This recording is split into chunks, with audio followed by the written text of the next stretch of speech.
La estrella del rock and roll típicamente estadounidense, Buddy Holly, era conocido por sus características gafas y su impecable personalidad. Trágicamente, su vida fue interrumpida por un accidente de avión el 3 de febrero de 1959, una fecha tan monumental que a menudo se le llama el día en que la música murió. Ahora, después de su muerte, han resurgido nuevos detalles impactantes, y no vas a creer lo que el hermano de Buddy Holly acaba de revelar sobre él. ¿Podría ser finalmente esta la verdadera historia sobre su muerte? Bueno, no te lo pierdas porque estamos a punto de descubrirlo. Esta nueva revelación te pondrá la piel de gallina. Los primeros años de vida y humildes comienzos de carrera, Charles Harding Holly, conocido popularmente como Buddy Holly, nació por primera vez el 7 de septiembre de 1936 en Lubbock, Texas. Buddy nació en una familia musical, por lo que estuvo expuesto a la música desde una edad temprana y aprendió rápidamente la importancia de una melodía pegajosa. No había manera de que sus padres, Lawrence y Ella Holly, pudieran saber que su cuarto hijo un día revolucionaría la industria musical en los Estados Unidos. Mientras que la madre de Buddy era ama de casa, su padre trabajaba en la industria de la sastrería. Cuando Buddy era joven, sus dos hermanos mayores le enseñaron los fundamentos de tocar la guitarra durante sesiones de improvisación, que eran una actividad favorita de la familia. Para cuando Buddy llegó a la escuela secundaria, ya había desarrollado un profundo amor por la música. El rock and roll apenas comenzaba a hacerse notar, y el joven Buddy no podía tener suficiente hasta que se estableció completamente. Su afecto particular se dirigía hacia Elvis Presley. Desde muy joven se dio cuenta de que la música era más que un simple pasatiempo para él, era su vida. Formó una sociedad con su amigo de la infancia Bob Montgomery, y ambos comenzaron a actuar en reuniones locales, ganándose el nombre de Buddy y Bob como resultado de sus presentaciones. Nacido en una familia en la que todos amaban la música, era imposible que Buddy no terminara siendo un artista. Todos los miembros de la familia Hawley, con la excepción de L.O., podían cantar o tocar un instrumento, lo que demuestra que los Hawley tenían una gran pasión por la música. Los hermanos mayores Hawley participaron en concursos de talento locales, y Buddy Hawley se unió a ellos con el violín en una de esas ocasiones. Debido a que no podía tocarlo, su hermano Larry engrasaba el arco para evitar que hiciera ruido. La competencia fue ganada por los hermanos. Larry y Travis fueron reclutados en el ejército durante la Segunda Guerra Mundial. En ese periodo de tiempo, Larry trajo una guitarra que había comprado a un compañero de barco mientras servía en el Pacífico. La trajo consigo cuando regresó. Buddy comenzó a tomar lecciones de piano cuando tenía 11 años, por sugerencia de su madre, pero dejó de tomarlas después de 9 meses. Tras observar a un compañero de clase tocar y cantar en el autobús escolar, decidió cambiar a tocar la guitarra. Al principio, los padres de Buddy le dieron una guitarra de acero, pero él insistió en que quería una guitarra similar a la que tenía su hermano. Además, Travis fue quien le enseñó a tocar la guitarra acústica que sus padres le habían comprado en una tienda de empeños del vecindario. La música de Hank Williams, Jimmy Rogers, Moon Mulligan, Bill Monroe, Hank Snow, Bob Wills y la familia Carter fueron algunos de los artistas que influyeron en Holly cuando era niño. Holly conoció a Bob Montgomery mientras asistía a la escuela primaria Roscoe Wilson. Los dos tocaban juntos, practicando con melodías de Johnny and Jack y de los hermanos Louvain. El Grand Ole Opry en WSM, Louisiana Hayride en KWOKH y Big D Jamboree eran los 3 programas de radio que ambos escuchaban. Durante este tiempo, Holly colaboró con varios otros músicos, incluyendo a Sonny Curtis y Jerry Allison, a quienes conoció durante su tiempo en la escuela secundaria. Holly Neal y Jack Neal participaron en una competencia de talento en un programa de televisión local en 1952. Fueron etiquetados como Buddy y Jack y actuaron como un trío. Primeros desafíos y pequeños triunfos, Holly tomó la decisión de dedicarse a una carrera musical a tiempo completo, poco después de graduarse de Lubbock High School en el año 1955. Su experiencia al ver actuar a Elvis Presley en vivo en Lubbock, cuyo espectáculo fue organizado por Pappy Dave Stone de KDAV, resultó ser una fuente adicional de inspiración para él. En el Cotton Club en abril, Holly fue el acto de apertura para Elvis Presley en el Coliseo de Fair Park en febrero. También actuó en el Coliseo nuevamente en junio de este año. En ese momento, Holly ya había reclutado a Larry Wellborn en el contrabajo y a Allison en la batería para su banda. Esto se debía a que su estilo había pasado del country y western al rock and roll, como resultado de ver en vivo a Presley y escuchar sus canciones a lo largo de su carrera. Durante el mes de octubre, Stone consiguió una contratación para Bill Haley y sus Comets, y organizó que Holly se presentara como el acto de apertura para el scout de Nashville, Eddie Crandall. Después de quedar impresionado, Crandall pudo convencer a Jim Denny, el gerente del Grand Ole Opry, para solicitar un contrato de grabación para Holly. Stone envió una cinta de muestra a Denny, quien luego se la refirió a Paul Cohen, quien ofreció a la banda un contrato de grabación con Decca Records en febrero de 1956. Debido al hecho de que Decca escribió incorrectamente el apellido de Holly como Holly en el contrato, pasó a ser conocido como Buddy Holly desde ese momento, en lugar de por su verdadero nombre, Holly. Después de un breve periodo tocando con una banda de bluegrass, Buddy comenzó a experimentar con su sonido único. Debido a que sus primeras grabaciones no generaron mucho ruido, Buddy se encontró deseando un gran éxito. Este avance ocurrió cuando un cazatalentos de Decca Records le ofreció un contrato, pero el camino hasta este punto no fue nada fácil. Decca decidió no renovar su contrato tras una serie de sesiones de grabación que no produjeron resultados particularmente destacados. Buddy regresó a Lubbock, donde formó una nueva banda llamada The Crickets. Estaba insatisfecho pero no derrotado por la situación. Fue gracias a este grupo que Buddy finalmente pudo encontrar el éxito. Esta combinación distintiva de rock and roll y el acento campirano que The Crickets interpretaron resonó con el público en general. La canción That'll Be the Day, que fue el primer gran éxito de Buddy y su banda, los catapultó al estrellato nacional.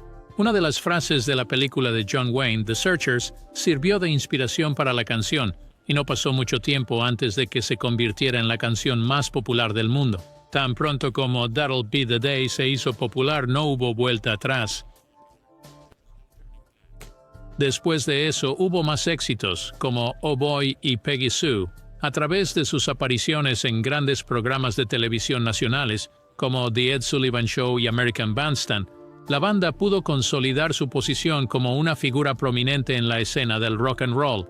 Los fans acudían en masa a ver sus actuaciones debido a su música, caracterizada por la técnica vocal particular de Buddy y su voz única. Tras su éxito en las listas, Buddy, Holly y los Crickets continuaron lanzando una variedad de otras canciones.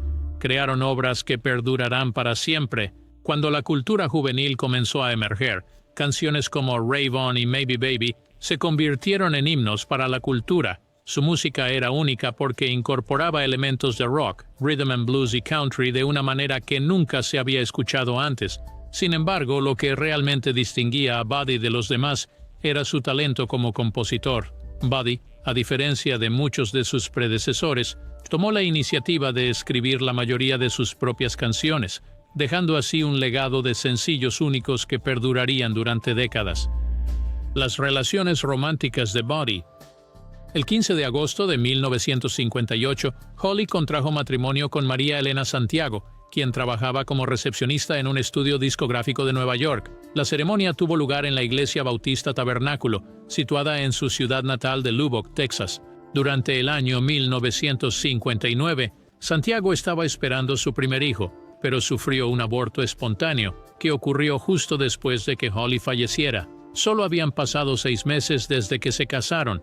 La clásica canción de Holly, Peggy Sue, fue influenciada por Peggy Sue Guerin, quien fue la inspiración detrás de la canción. Tenían una conexión juguetona, y Guerin había conocido a Holly mientras ella estaba en la escuela, cuando salía con el baterista Jerry Allison.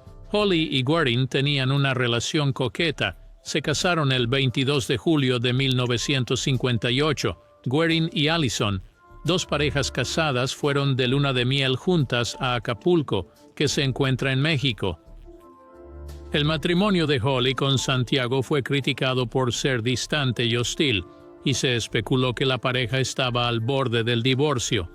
En la segunda mitad de 1958, Holly también le sugirió a Guerin que se divorciara de Allison debido a su conducta con la bebida, pero ella rechazó su propuesta. Sin embargo, Guerin finalmente se divorció de Allison en 1965, a pesar de que el acto de divorciarse iba completamente en contra de sus creencias católicas. Holly grabó una versión demo de una de sus últimas canciones, Peggy Sue Got Married, que trataba sobre el matrimonio de Gary y Allison. Esta cinta fue grabada en diciembre de 1958. Buddy era conocido por tener un espíritu ferozmente independiente. Buddy Holly era más que simplemente un músico con estilo geek chic y gafas.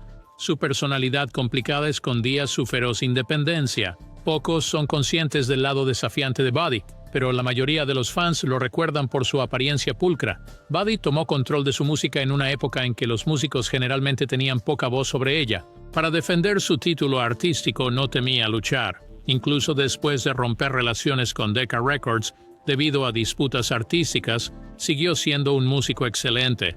Luego él fue pionero en la práctica de que los artistas tomaran el control de sus carreras, escribiendo. Además, prefería instrumentos musicales poco convencionales. A pesar de su fama como guitarrista, tenía una profunda afición por los sonidos no tradicionales. Usó un Celesta, un instrumento de teclado poco conocido en su época, para grabar Every Day. Ni tampoco fue un incidente aislado, fue una mirada al pasado. Imagina en su lugar a un futuro artista más imaginativo, que no tenga miedo de probar cosas nuevas y de abrir nuevos caminos en la música. La verdadera historia detrás de su muerte. Holly había reservado un Beechcraft Bonanza que podía acomodar a 4 personas de Dwyer Flying Service en Mason City, Iowa, para Jennings, Allsup y él mismo el 2 de febrero, el día antes de que fueran a presentarse en Clear Lake, Iowa. Holly propuso que tomaran un avión desde el Surf Ballroom en Clear Lake hasta Moorhead, Minnesota, pasando por Fargo, Dakota del Norte, para que pudieran descansar, lavar su ropa y evitar el largo viaje en autobús. Allsup accedió a lanzar una moneda para decidir el asiento con Richie Valens inmediatamente después de que terminó el show en Clear Lake, que fue poco antes de la medianoche. Al ganar, Valens supuestamente dijo, «Es la primera vez que gano algo en mi vida». Es Sacred Trailer. Esto fue después de que captara la atención. En Fort Worth, Texas, Allsup eventualmente estableció Heads Up Saloon, un restaurante y bar. The Big Bopper, Shappy Richardson, quien estaba enfermo de gripe y encontró el autobús de la gira demasiado frío e incómodo para alguien de su tamaño, tomó voluntariamente el asiento de Waylon Jennings. A pesar del mal tiempo, el piloto Roger Peterson despegó. Sin embargo, le faltaba la certificación necesaria para volar únicamente por instrumentos. Larry Holly, el hermano de Buddy, tardó un año completo en obtener el informe de la Agencia de Aeronáutica Civil, pero finalmente lo consiguió. En él mencionaron que el avión tenía un nuevo giroscopio Sperry instalado. En comparación con otros giroscopios, el funcionamiento del Sperry es único.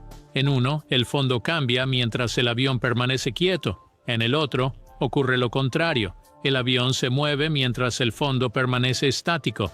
Estaban descendiendo, pero el piloto podría haberlo estado leyendo al revés. Creían que aún estaban ascendiendo. Holly, Valens, Richardson y Peterson fallecieron en el accidente de avión que ocurrió a 8 kilómetros al noroeste de Clear Lake, justo después del despegue, alrededor de la 1 de la madrugada del 3 de febrero de 1959. Los 3 músicos sufrieron graves heridas en la cabeza y el pecho después de ser expulsados del fuselaje durante el impacto. Holly tenía 22 años. El informe no abordó el hecho de que un granjero descubrió el arma de Holly 2 meses después del accidente. Algunos fanáticos especularon que el piloto había sido disparado, lo que provocó el accidente, tras leer sobre el hallazgo del arma en el periódico. Curiosamente, mientras que los demás fueron encontrados en o cerca de los restos del accidente, el cuerpo de Richardson fue hallado a unos 12 metros del lugar del accidente. Sin embargo, en 2007, a petición del hijo, se llevó a cabo una autopsia a Richardson y no se encontró nada que respaldara los rumores. El antropólogo forense de la Universidad de Tennessee, el Dr. Bill Bass, dijo que no había indicios de juego sucio y que Richardson murió inmediatamente. La iglesia bautista del Tabernáculo de Lubbock fue el lugar del funeral de Holly el 7 de febrero de 1959. Bendy Johnson, quien había presidido la boda de los Holly unos meses antes, ofició el evento. Los portadores del féretro incluyeron a Sonny Curtis, Bob Montgomery, Nicky Sullivan, Joe B. Malden y Jerry Allison.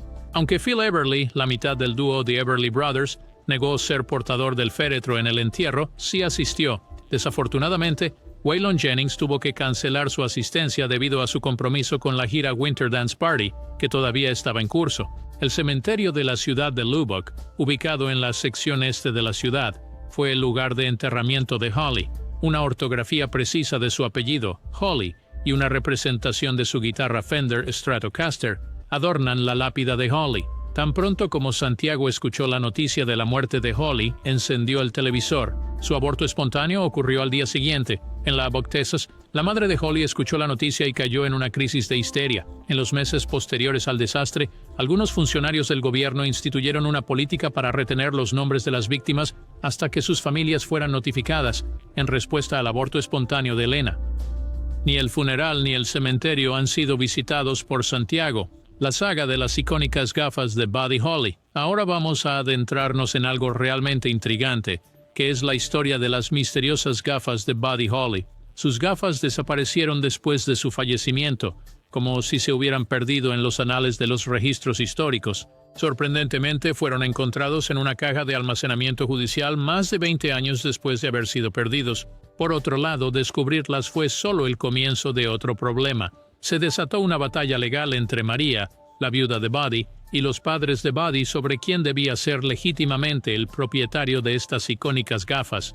Al final, las gafas fueron entregadas a María, quien rápidamente las envió al centro Buddy Holly, en Lubbock, Texas.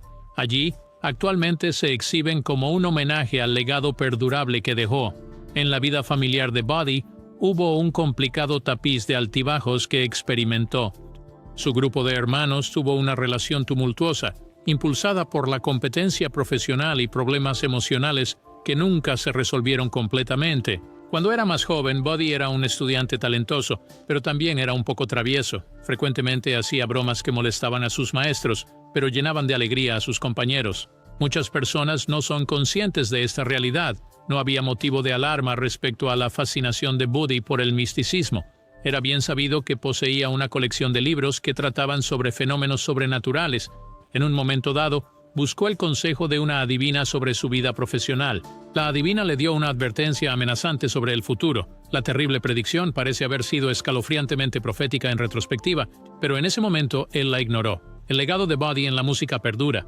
Buddy Holly tuvo un gran impacto en la música que ha persistido mucho tiempo después de su fallecimiento. Como uno de los miembros originales del Salón de la Fama del Rock and Roll, fue una inspiración para muchos artistas, incluidos Bruce Springsteen y The Beatles. Para él, la música de Buddy era como una fuente inagotable de ideas. La edición de 1986 de The New Yorker incluyó a Buddy Holly como homenajeado. Innumerables grabaciones inacabadas, transcripciones en solitario de las nuevas composiciones de Buddy Holly, sesiones informales de improvisación con sus compañeros de banda, y los demos de canciones destinadas a otros artistas formaban parte de las posesiones de Buddy Holly. A finales del año 1958, grabó sus últimas 6 canciones originales en su apartamento, que son las últimas grabaciones conocidas de él.